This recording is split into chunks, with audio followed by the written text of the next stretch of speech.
Sin una razón de peso, el agente especial, Jack Crawford, no habría turbado la apacible existencia y el anonimato de Will Graham, el hombre que había conseguido desenmascarar al psicópata Dr. Lecter, más conocido en los medios de comunicación como Hannibal el caníbal.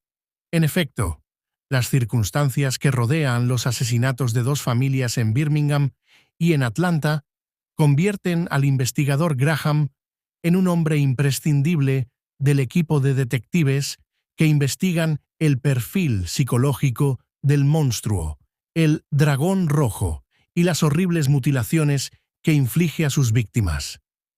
Porque la misericordia tiene un corazón humano, la piedad un rostro humano, y el amor la divina forma humana, y la paz el ropaje humano. William Blake, Cantos de la Inocencia. Una imagen divina.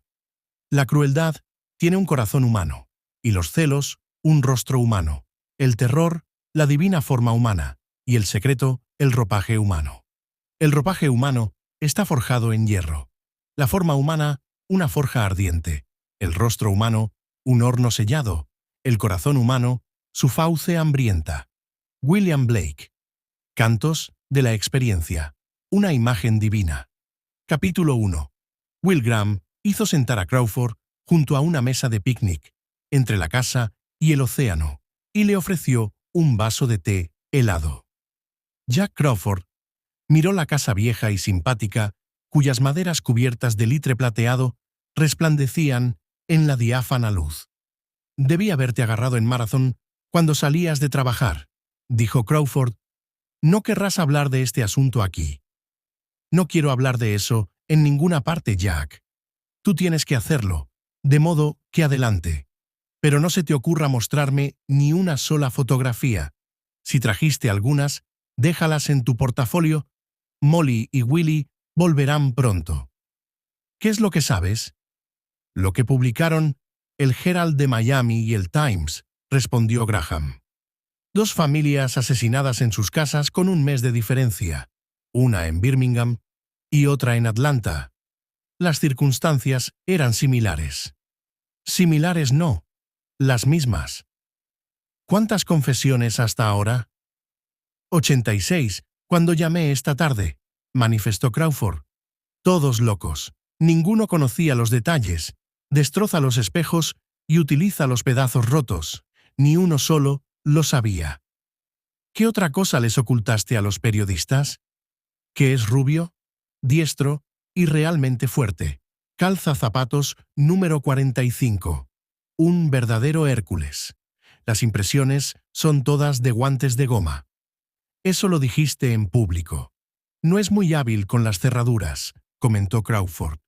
«Utilizó un cortavidrio y una ventosa de goma para entrar en la última casa.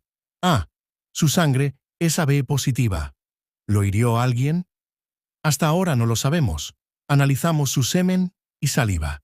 Abundan sus secreciones». Crawford contempló el mar calmo.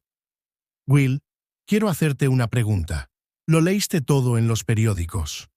El segundo caso fue ampliamente comentado en la televisión. ¿Se te ocurrió alguna vez llamarme?» «No». «¿Y por qué no?» «Al principio no había muchos detalles del primer caso, el de Birmingham. Podía haber sido cualquier cosa, una venganza, un pariente. Pero supiste de qué se trataba después del segundo».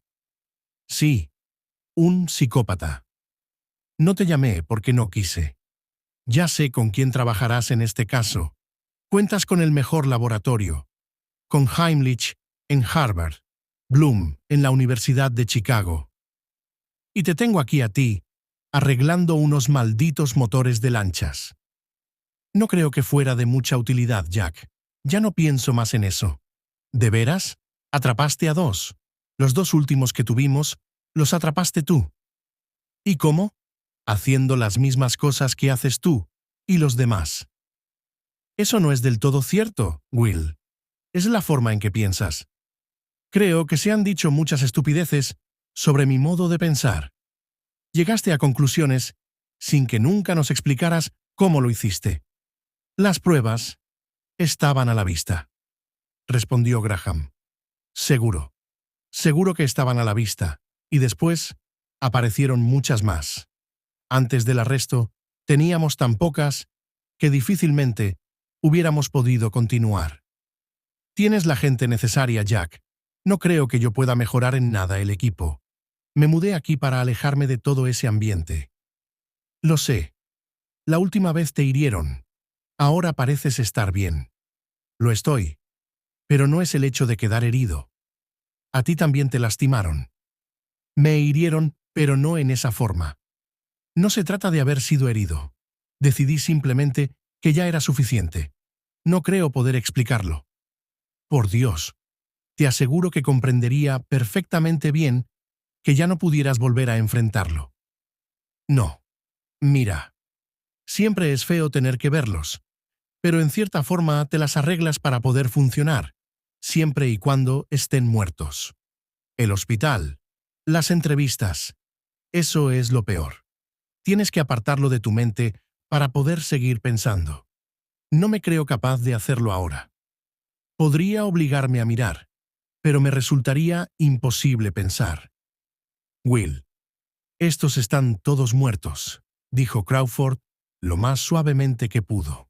Ya Crawford escuchó el ritmo y la sintaxis de sus propias frases en la voz de Graham. Había oído a Graham hacerlo en otras oportunidades, con otras personas. A menudo, en medio de una animada conversación, Graham adoptaba la forma de hablar de su interlocutor. Al principio, Crawford pensó que lo hacía deliberadamente, que era una treta para mantener el ritmo. Pero más adelante, Crawford se dio cuenta de que Graham lo hacía involuntariamente, que a veces trataba de evitarlo y no podía. Crawford metió 2 dedos en el bolsillo de su chaqueta. Arrojó luego sobre la mesa 2 fotografías boca arriba. Todos muertos, repitió. Graham lo miró durante un instante antes de tomar las fotos. Eran simples instantáneas. Una mujer seguida por 3 niños y un pato, llevando una canasta de picnic junto a la orilla de una laguna. Una familia de pie detrás de una tarta de cumpleaños. Depositó nuevamente las fotografías sobre la mesa al cabo de medio minuto. Las puso una sobre la otra y dirigió su mirada a la playa, a lo lejos, donde el chico en cuclillas examinaba algo en la arena. La mujer lo observaba, apoyada su mano sobre la cadera, mientras la espuma de las olas se arremolinaba en torno a sus tobillos. Se inclinó hacia atrás para sacudirse el pelo mojado pegoteado sobre la espalda. Graham, haciendo caso omiso de su visita, observó a la mujer y al muchacho durante un lapso igual al que había dedicado a mirar las fotos. Crawford estaba contento. Con el mismo esmero que había puesto para elegir el lugar de la conversación, cuidó que la satisfacción no se reflejara en su rostro. Le pareció que había conseguido a Graham. Tenía que dejarlo recapacitar. Aparecieron 3 perros increíblemente feos que se echaron junto a la mesa. «Dios mío», murmuró Crawford. «Probablemente son perros. La gente los abandona continuamente por aquí cuando son pequeños», explicó Graham.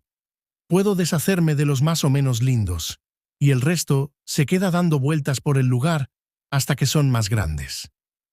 Están bastante gordos. Molly tiene un corazón muy blando y le dan lástima. Qué buena vida debes pasar aquí, Will, con Molly y el chico. ¿Cuántos años tiene?» 11. Es un lindo muchacho. Va a ser más alto que tú. Su padre lo era, afirmó Graham. Tengo suerte de poder estar aquí. Lo sé. Quería traer a Phyllis a Florida. Me gustaría conseguir un lugar para instalarme cuando me jubile y dejar de vivir como un topo. Ella dice que todas sus amigas están en Arlington. Siempre quise agradecerle los libros que me llevó al hospital, pero nunca lo hice. Hazlo por mí. Lo haré. 2 pequeños y coloridos pajaritos se posaron sobre la mesa esperando encontrar algo dulce. Crawford los observó, mientras daban pequeños saltitos de uno a otro lado, hasta que finalmente volaron. Will, este degenerado, parece actuar siguiendo las fases de la luna. Asesinó a los Jacobi en Birmingham la noche del sábado 28 de junio, noche de luna llena. Mató a la familia Leeds en Atlanta anteanoche, 26 de julio. Un día antes de cumplido el mes lunar. De modo que si tenemos suerte, todavía nos quedan un poco más de 3 semanas hasta que vuelva a actuar. No creo que tú quieras esperar aquí en Los Cayos y enterarte del próximo caso por medio del Herald. Caray, no soy el Papa, no estoy diciéndote lo que debes hacer, pero quiero preguntarte una cosa. ¿Mi opinión significa algo para ti, Will? Sí. Creo que las posibilidades de atraparlo rápido son mayores si tú nos ayudas. Vamos, Will, anímate y danos una mano. Ve a Atlanta y a Birmingham a echar un vistazo y luego pasa por Washington. Graham no contestó. Crawford esperó hasta que 5 olas rompieron en la playa. Se puso entonces de pie y se echó la chaqueta de su traje sobre un hombro. Conversaremos después de la comida. Quédate a comer con nosotros. Crawford meneó la cabeza. Volveré más tarde. Debe de haber mensajes en el Holiday Inn y tengo que hacer unas cuantas llamadas. De todos modos, agradécele a Molly de mi parte. El automóvil alquilado por Crawford levantó una fina capa de polvo que se depositó sobre los arbustos próximos al camino de grava. Graham volvió junto a la mesa. Tenía miedo de que ese fuera su último recuerdo del Cayo Sugarloaf, hielo derritiéndose en 2 vasos con té, servilletas de papel, cayendo de la mesa impulsadas por la suave brisa, y Molly y Willy allá lejos en la playa. Atardecer en Sugarloaf, las garzas inmóviles y el disco rojo del sol haciéndose más grande cada segundo. Will Graham y Molly Foster Graham estaban sentados sobre un tronco desteñido, arrastrado por la marea. Sus caras tenían un tinte anaranjado por el reflejo del sol poniente, y sus espaldas estaban envueltas en sombras violáceas. Ella le tomó la mano. Crawford pasó por la tienda para verme antes de venir aquí, dijo. Me pidió la dirección. Traté de llamarte. Creo que de vez en cuando deberías contestar el teléfono. Vimos el automóvil cuando llegamos a casa y dimos la vuelta hacia la playa. ¿Qué más te preguntó? ¿Cómo estabas? ¿Qué le contestaste? Que estabas bien y que debería dejarte tranquilo. ¿Qué quiere que hagas? Ver unas pruebas. Soy especialista forense, Molly. ¿Has visto mi diploma? Lo que vi fue cómo remendaste una rajadura en el papel del techo con tu diploma. Se sentó a horcajadas sobre el tronco para mirarlo de frente. Si extrañaras tu otra vida, lo que hacías antes, supongo que hablarías de ello. Jamás lo haces. Ahora estás tranquilo, cómodo y comunicativo, y eso me encanta. Lo pasamos bien, ¿verdad? Ese único y lento parpadeo le indicó que debería haber dicho algo mejor, pero ella insistió antes de que pudiera corregirlo. Lo que hiciste por Crawford fue malo para ti. Él tiene muchas otras personas. Supongo que todo el bendito departamento. ¿Es posible que no pueda dejarnos en paz? ¿Crawford no te lo contó? Fue mi jefe las 2 veces que dejé la academia del FBI para volver al campo de batalla. Esos 2 casos fueron los únicos de ese tipo que jamás había tenido, y hace mucho tiempo que Jack está en el FBI. Ahora se le ha presentado otro. Esta clase de psicópata es muy poco común. Él sabe que yo he tenido experiencia. Sí, así es, respondió Molly. Por la camisa desabrochada de Will podía ver la curva de la cicatriz sobre el estómago. Era sobresaliente y de un dedo de ancho y jamás se bronceaba. Corría desde la cadera izquierda y se torcía hasta alcanzar las costillas del lado opuesto. Se la había hecho el doctor Hannibal Lecter con un cuchillo el año anterior a que Molly conociera a Graham. Casi lo llevó a la tumba. El doctor Lecter, apodado por los periódicos Hannibal el caníbal, era el segundo psicópata que había atrapado Will Graham.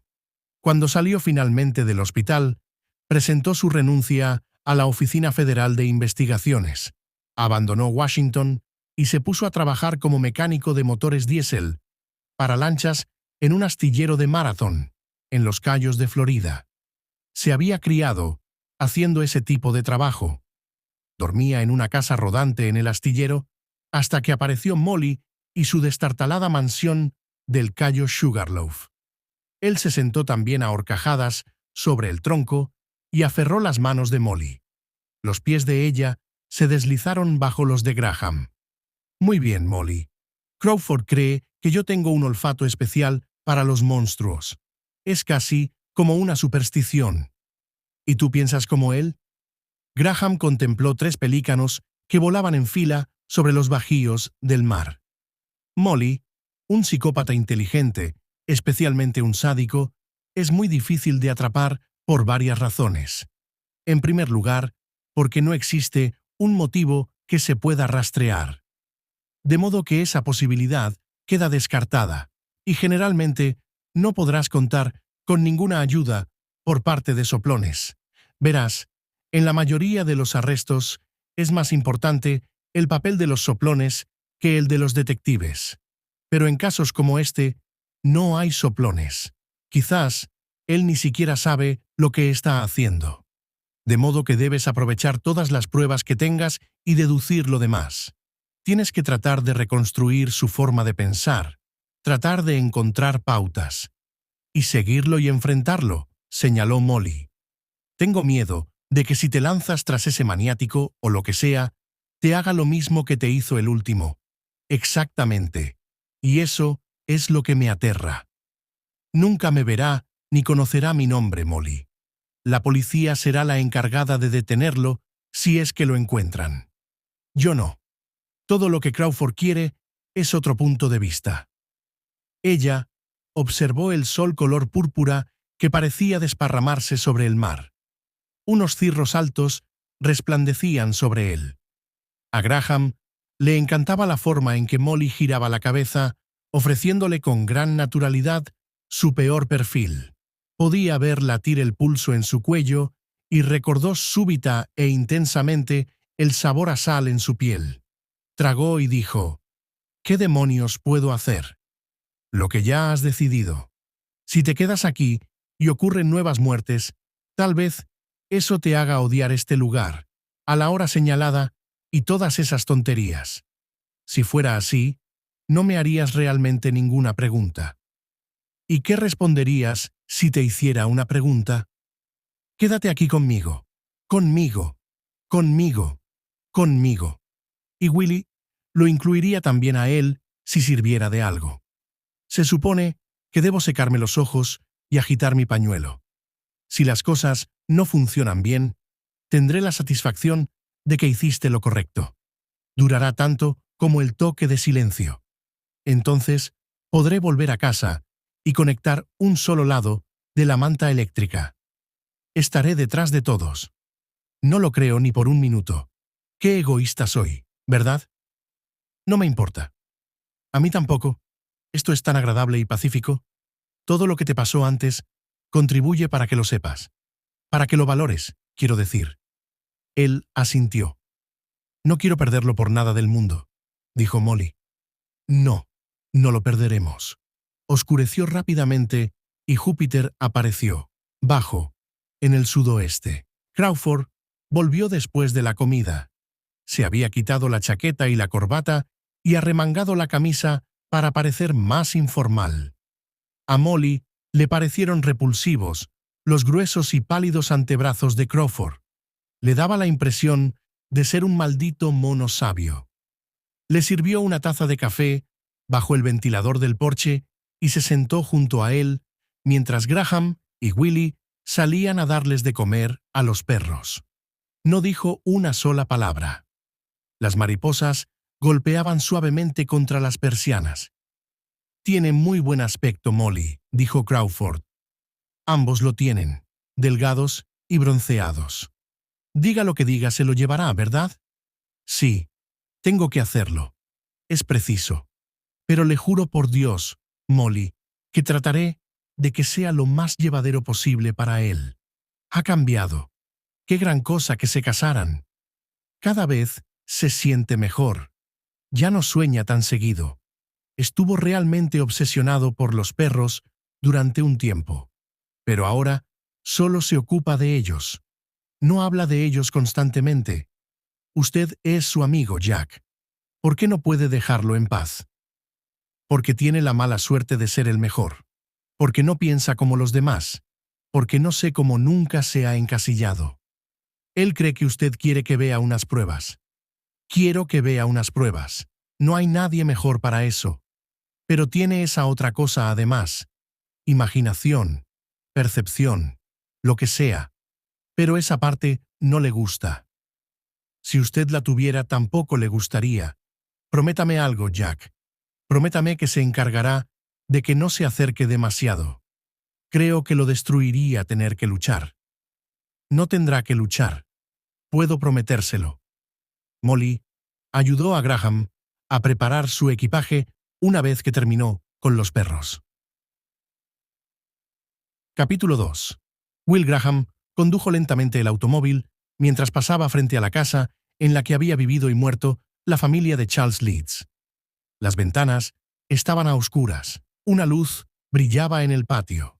Estacionó el automóvil a 2 cuadras y caminó en medio de la cálida noche, llevando en una caja de cartón el informe de los detectives de la policía de Atlanta. Graham había insistido en ir solo. La razón que le dio a Crawford había sido que cualquier otra persona que estuviera en la casa lo distraería. Tenía otra, una privada. No sabía cómo iba a comportarse. No quería que un par de ojos lo estuvieran mirando todo el tiempo. Había reaccionado bien en la morgue. La casa de ladrillos de 2 pisos se alzaba en un lote arbolado, alejada de la calle. Graham permaneció un buen rato bajo los árboles contemplándola. Trató de conservar la calma en su interior. En su mente, un péndulo de plata se mecía en la oscuridad. Esperó hasta que el péndulo se quedó quieto. Unos pocos vecinos pasaron en sus automóviles. Miraban la casa, pero rápidamente volvían la cabeza. El lugar donde se ha cometido un crimen resulta desagradable para el vecindario, como si fuera el rostro de alguien que los traicionó. Solamente los forasteros y los niños se detenían a mirarla. Las persianas estaban levantadas. Graham se alegró de ello. Significaba que no había entrado ningún pariente. Los parientes siempre bajan las persianas. Caminó hacia un costado de la casa, moviéndose cuidadosamente, sin utilizar la linterna. Se detuvo 2 veces para escuchar. La policía de Atlanta sabía que estaba allí, pero los vecinos no. Debían de estar nerviosos. Podrían dispararle. Al mirar por una ventana de atrás, pudo ver la luz del patio del frente que se filtraba sobre las siluetas de los muebles. El aire estaba saturado por el perfume del jazmín del cabo. Un porche enrejado se extendía casi a todo lo largo de la parte de atrás de la casa. En la puerta del porche podía verse el sello de la policía de Atlanta. Graham rompió el sello y entró. El vidrio que la policía había quitado de la puerta que comunicaba el porche con la cocina había sido reemplazado por una madera terciada. Abrió la puerta a la luz de la linterna utilizando la llave que le había dado la policía. Tenía ganas de encender las luces. Tenía ganas de colocarse su reluciente insignia y hacer algunos ruidos que justificaran su presencia en la silenciosa casa en la que habían muerto 5 personas. Pero no hizo nada. Entró a la oscura cocina y se sentó a la mesa de desayuno. La llama azul del piloto de la cocina brillaba en la oscuridad. Percibió olor a limpiamuebles y a manzanas. El termostato hizo clic y comenzó a funcionar el aire acondicionado. Graham se sobresaltó al oír el ruido y sintió miedo. Tenía larga experiencia con el miedo. Podría controlarlo en esa oportunidad. Estaba simplemente asustado, pero podría seguir adelante. Veía y oía mejor cuando estaba asustado. No podía hablar tan concisamente y a veces el miedo lo volvía algo grosero. No había nadie allí con quien hablar, nadie ya a quien pudiese ofender. La locura irrumpió en esa casa a través de esa puerta y entró a esa cocina avanzando sobre unos pies con zapatos número 45. Sentado en medio de la oscuridad, Graham olfateaba la locura como un sabueso huele una camisa. Durante todo el día y parte de la tarde, había estudiado el informe de la sección de homicidios de Atlanta. Recordaba que la policía, al entrar a la cocina, encontró encendida la luz de la campana de ventilación. La encendió. 2 rectángulos de tela bordada y enmarcada colgaban de la pared a ambos lados de la cocina. En uno podía leerse: «Los besos se olvidan. La buena cocina no». Y en el otro: «Es a la cocina donde prefieren venir nuestros amigos para sentir el pulso de la casa y solazarse en su trajín». Graham miró su reloj. 11:30. Según el patólogo, las muertes habían ocurrido entre las 11 de la noche y la 1 de la madrugada. En primer lugar, estaba la entrada. Se puso a pensar en eso. El demente deslizó el gancho de la puerta exterior de alambre tejido. Permaneció en la oscuridad del porche y sacó algo de su bolsillo. Una ventosa. Tal vez la base de un sacapuntas diseñado para adherirse a la tapa del escritorio. Acurrucado junto a la parte inferior, de madera, de la puerta de la cocina, el maniático alzó la cabeza para espiar por el vidrio. Sacó la lengua y lamió la ventosa. La apretó contra el vidrio y torció el mango para que se adhiriera. Un pequeño cortavidrios estaba sujeto a la ventosa con un cordel, como para poder cortar un círculo. El débil chirrido del cortavidrios y un golpe seco para quebrar el cristal. Una mano para golpear y otra para sujetar la ventosa. El vidrio no debía caer. El pedazo era ligeramente ovalado porque el cordel se enroscó alrededor del mango de la ventosa al cortar el cristal. Un ligero ruido mientras tira el pedazo de vidrio hacia afuera. No le importa dejar rastros de saliva del tipo AB en el vidrio. La mano cubierta por un ajustado guante se desliza en el agujero hasta encontrar la cerradura. La puerta se abre silenciosamente. Ya está adentro.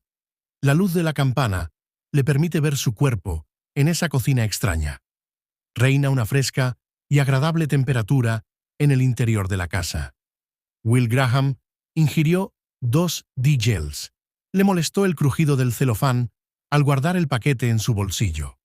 Atravesó el living sujetando la linterna lo más apartada de él que podía, por pura costumbre. A pesar de haber estudiado bien la planta, hizo un giro equivocado antes de encontrar la escalera. No crujía. En ese momento estaba parado en la entrada del dormitorio principal. Podía ver vagamente sin utilizar la linterna. El reloj digital, que estaba sobre la mesa de noche, proyectaba la hora en el cielo raso y una luz anaranjada titilaba en la pared junto al baño. Era intenso el olor dulzón a sangre. Los ojos acostumbrados a la oscuridad podían ver bastante bien. El maniático pudo distinguir al señor Leeds de su esposa. Había luz suficiente como para permitirle cruzar el cuarto, agarrar a Leeds por el pelo y degollarlo. ¿Y después qué? Vuelta al interruptor de luz en la pared, un saludo a la señora Leeds y luego el disparo que la inmovilizó. Graham encendió la luz y las manchas de sangre parecieron insultarlo desde las paredes, el colchón y el piso. El mismo aire parecía salpicado de alaridos. Se sintió acobardado por el ruido de ese silencioso cuarto repleto de manchas oscuras. Graham se sentó en el piso hasta que su mente se serenó. Tranquilo, tranquilo, quédate tranquilo. La cantidad y variedad de manchas de sangre desconcertaba a los detectives de Atlanta que trataban de reconstruir el crimen. Todas las víctimas habían sido encontradas muertas en sus camas. Eso no concordaba con la ubicación de las manchas. Al principio, creyeron que Charles Leeds había sido atacado en el dormitorio de su hija y su cuerpo, arrastrado hasta el dormitorio principal. Pero un detenido examen de las salpicaduras les hizo reconsiderar esa teoría. Todavía no habían quedado determinados exactamente los movimientos del asesino en los diferentes cuartos. Con la ventaja de la autopsia y los datos suministrados por el laboratorio, Will Graham comenzó a ver cómo había ocurrido. El intruso degolló a Charles Leeds mientras dormía junto a su esposa. Regresó al interruptor de la luz en la pared y encendió las luces.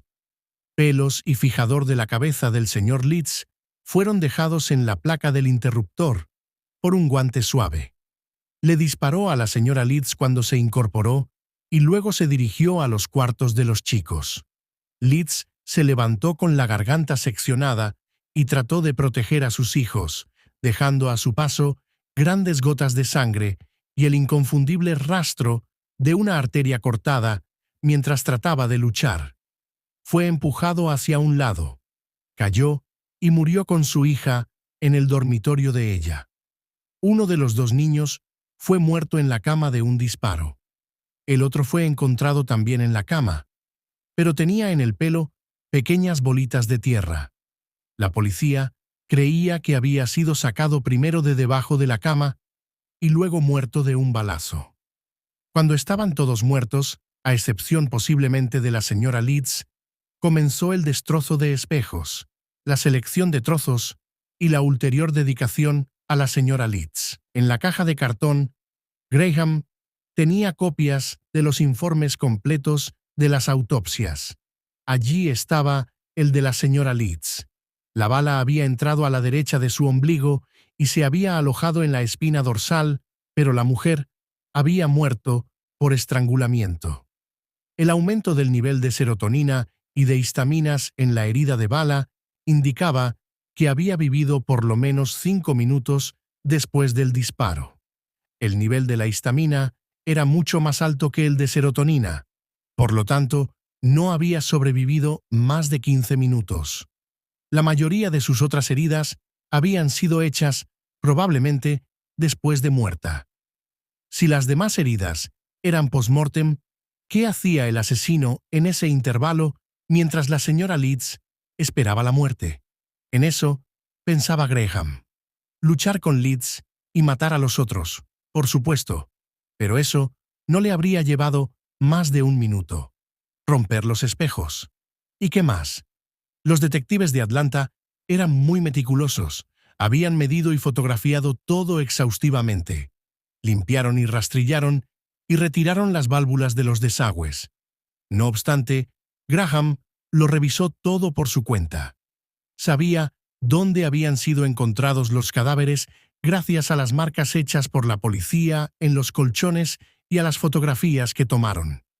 Las pruebas, rastros de nitrato en las sábanas en los casos de heridas de bala, indicaban que habían sido encontrados en posiciones aproximadas a aquellas en que habían muerto.